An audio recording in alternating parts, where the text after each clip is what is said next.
Salut la compagnie, c'est Jules Melon et aujourd'hui dans un Ciné Critique, je poursuis ma rétrospective de la saga horrifico-fantastique Destination Finale en attendant le prochain volet dans quelques semaines, quelques mois au cinéma. Il va être question ici du troisième opus, après le 2, c'est logique, Final Destination 3, sorti en 2006 et à nouveau réalisé, coécrit par James Wong en compagnie de Glenn Morgan, ceux-là même qui avaient lancé le projet.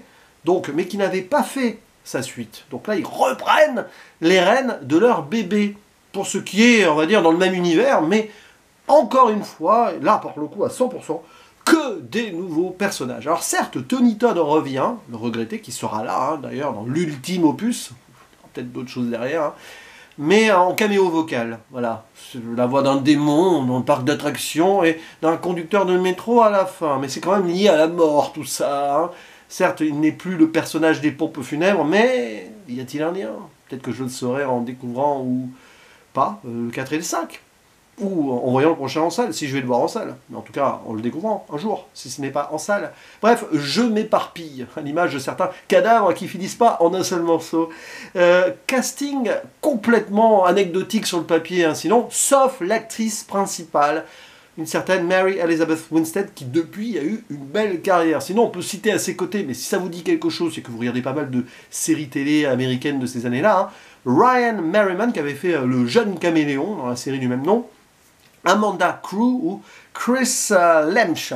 Je sais pas si je prononce bien, et j'ai envie de dire, c'est pas très important ici. Texas Battle, j'adore son nom à ce monsieur, ou Alex Johnson, voilà. Et techniquement, on est dans la continuité du 1 et du 2, parce qu'il y a quelques mentions, notamment au Crash, hein, de ce fameux premier film qui est quand même resté dans les annales, hein, cette introduction, tout ça. Et ben, James Wong et Glenn Morgan rejouent exactement la même partition. Sauf que là, ce n'est pas en mode « on va avoir un crash d'avion, j'ai une prémonition et tout ». Non, la personnage principal, Wendy Christensen, qui s'avère être visiblement la cousine du personnage principal du volet d'avant, mais alors le lien s'arrête là, va avoir un mauvais pressentiment avant de monter sur un roller coaster, enfin une sorte de truc d'attraction là, voilà. Et donc elle va ressentir le cauchemar. Et après, bah, dès qu'elle revient à la réalité, c'est des « ah mon Dieu, mais c'est en train de se passer comme dans ma vision, hop, hop, hop, hop, il faut qu'on sorte de là ». Et comme dans le premier volet, elle va réussir à quitter les lieux avec d'autres personnes qui auraient dû mourir. Donc crash du machin, là, de l'attraction. Et par la suite, la mort va essayer de rattraper ces gens qui n'auraient jamais dû survivre. Alors il y a elle, il y a le petit ami de sa meilleure amie, sachant que son petit copain, elle, et la meilleure amie en question sont morts. Et il y a sa sœur, il y a d'autres gens, un duo un peu gothique, un sportif, et deux filles d'une sororité d'université, enfin je sais plus, mais dans cette idée-là, qui vont pas faire long feu, c'est le cas de le dire. Enfin, bref, on va en rire, de cette œuvre que je n'avais jamais vue, pour le coup, là, celle-ci, je l'avais zappée. Je sais que j'ai vu à minima le début du 4, mais alors là, bon, qu'est-ce que... c'est quand même moyen, pour ne pas dire médiocre. Même s'il y a des idées, toujours, on va quand même réinsuffler autre chose, ce n'est pas qu'une paresseuse copie du premier.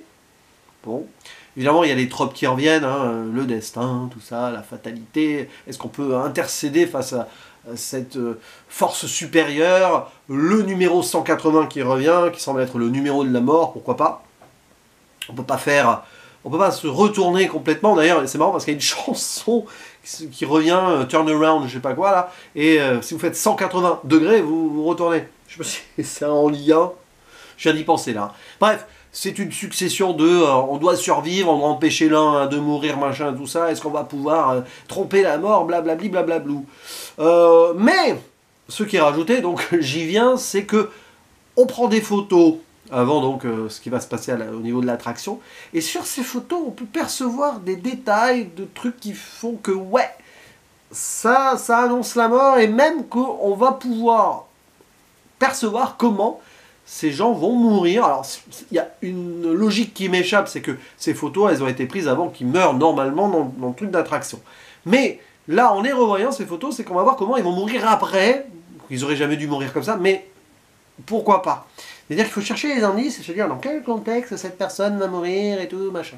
Tiens, j'ai oublié un des survivants, assez pénible d'ailleurs, un gros sexiste maso, maso peut-être aussi d'une certaine manière, qui avec sa caméra, tout ça, d'ailleurs c'est lui qui crée le problème, je crois. Bref. Et donc, c'est intéressant sur cette enquête-là. Il y a des petits moments où le jeu sur les images fait son petit effet. Mais alors sur le reste, bah, c'est une ligne droite et on sait très bien qu'on arrivera au bout où on pense s'en sortir, mais pas vraiment. Hein, je ne suis pas de zone spoiler. J'ai trouvé les effets gore beaucoup moins réussis et marquants, à part peut-être une certaine crémation sur laquelle je ne dirai pas plus, ou des trucs découpés, bon, vite fait, mais qu'un numéro 2 qui, pour le coup, jouait très très bien cette idée et était assez frontal tout en étant bien pratique dans ses effets. Là, j'ai l'impression que ça déborde de numérique. Bon, ben, on est 3 ans après, ça se démocratise, mais c'est pas au point et on sent que le budget est limité.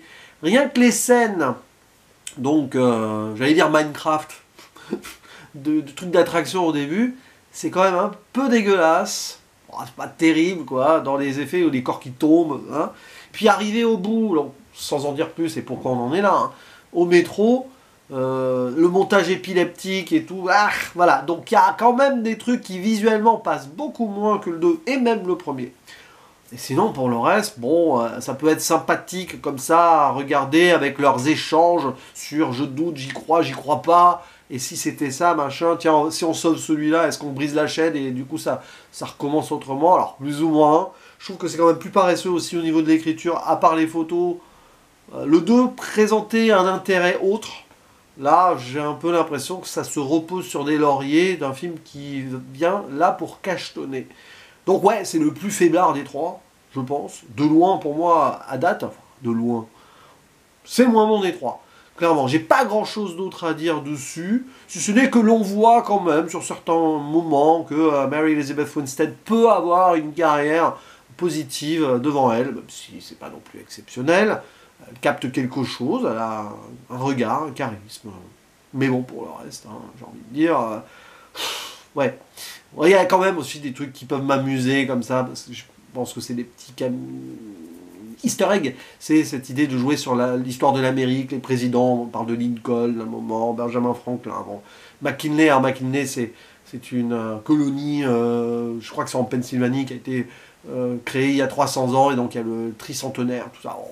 Oui, on essaye de peut-être raccorder ça à des histoires américaines, ou pas. D'ailleurs, en site Urban Legend, moi ça m'amuse.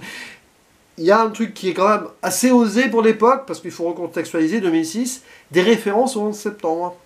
On voit une photo d'un des avions, avant de percuter je crois que c'est le premier, hein, l'ombre sur l'une des tours jumelles, et après à un moment on fait une référence à Ben Laden, comme ça. Alors c'est, pour l'époque, encore un peu tabou, donc pourquoi pas, mais qu'est-ce qu'on en fait au final? Juste que, oui, c'est le Fatoum qui vient arracher des vies, d'accord, voilà. Et qui survit à la fin, ben, je ne dirai rien. Mais est-ce vraiment important? Voilà. N'hésitez pas à dire en commentaire ce que vous pensez de ce film, si vous l'avez trouvé peut-être innovant à l'époque, est-ce que vous l'avez revu depuis, est-ce que vous le trouvez mieux que les deux premiers, est-ce que je dois m'attendre à pire pour le 4 et le 5? Parce que je crois que le 4, au-delà de sa scène d'intro, je ne suis pas allé au bout. Ben, je verrai bien. Puis je ne sais toujours pas si j'irai faire Bloodlines, c'est son titre, au cinéma, voilà, je sais pas si j'irai voir en salle au mois de mai, parce que là, il y a peut-être une fatigue aussi derrière, je fais une rétro comme ça, mais bref, il faut me convaincre là avec les prochains. À vous la parole, et je vous dis à la prochaine, ciao.